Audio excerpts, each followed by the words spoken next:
Yo, bonjour à tous, j'espère que vous allez bien. Donc on se retrouve aujourd'hui pour une vidéo sur un appareil qui est exceptionnel par pas mal de points, mais surtout peu travaillé en maquette, mais qui est là dans une version pas commune, puisque c'est un TA150 C1 R14 qui n'a pas été en service, puisque la seule version du TA152 c'est le en service a été le H1. Donc là on est sur une marque de chez Hobbyboss qui a un rapport qualité-prix assez exceptionnel aussi pour le coup, puisqu'on est sur des maquettes de moins de 20 € avec de la photo découpe et une qualité et un montage absolument irréprochable, même notamment avec les jeux qui sont parfaits. Alors le C1 R14, donc c'est un TA avec tout d'une TA, sauf que les ailes sont légèrement raccourcies et enfin c'est bien raccourci, l'armement n'est quasiment le même, mais surtout cette version C14 R14 en général R, ça veut dire quelque chose pour les avions allemands, c'est justement pour des fois l'attaque au sol ou le torpille ou autre. Donc voilà, avec notre avion, avec un petit descriptif, donc date de 2017.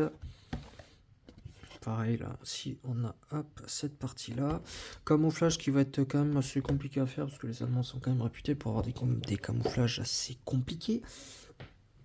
L'aérographe est obligatoire parce que à moins que vous vouliez faire les choses avec le pinceau, ça risque d'être assez compliqué. Donc on attaque directement avec certaines parties du fuselage, donc l'hélice qui est extrêmement bien faite. Donc voilà, les roulettes de queue, les canons. Après là c'est le canon qu'il y a dessus en général. Les parties vitrées qui sont, comme vous le voyez, extrêmement bien protégées, extrêmement bien limpides. Voilà. Continue. Trappe de train et train, enfin du moins hop.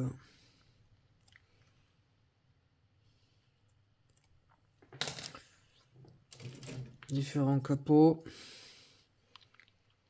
Voilà, qui se ressemblent quasiment, mais pourtant qui ne sont pas pareils.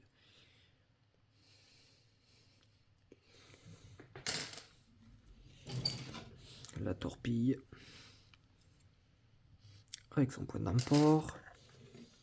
L'intérieur. Alors certes, il n'y a pas beaucoup de pièces, mais en général, c'est quand même assez bien fait. Donc le système de turbo extrêmement bien fait. Le moteur n'est certes pas entièrement, mais il y a au moins une partie qui est du moins visible en plus au niveau sous le train principal. Voilà. Pour le tableau de bord.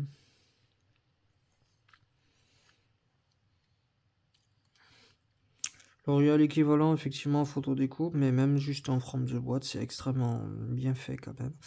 Puis l'échappement, il faudra quand même essayer d'y faire un trou dedans. Voilà. Le fuselage.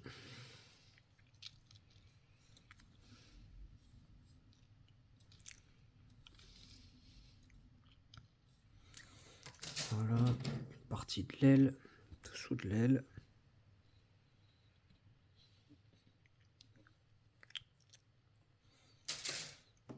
On continue. Partie supérieure de l'aile. Avec d'autres parties qui viennent aussi avec le train principal.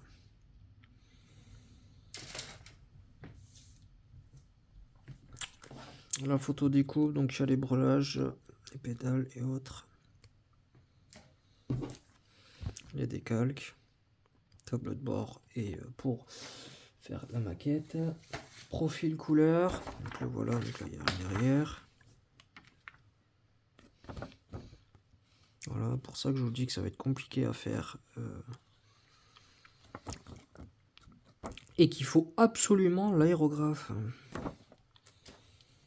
La notice de montage. Voilà, donc récapitulatif des pièces, le tableau de bord, le siège, la partie arrière du moteur qui est mise. On recolle quand même effectivement les deux demi-fuselages. On met le capot, gouvernail et autres, avec deux possibilités ouvertes ou fermées à ce niveau-là.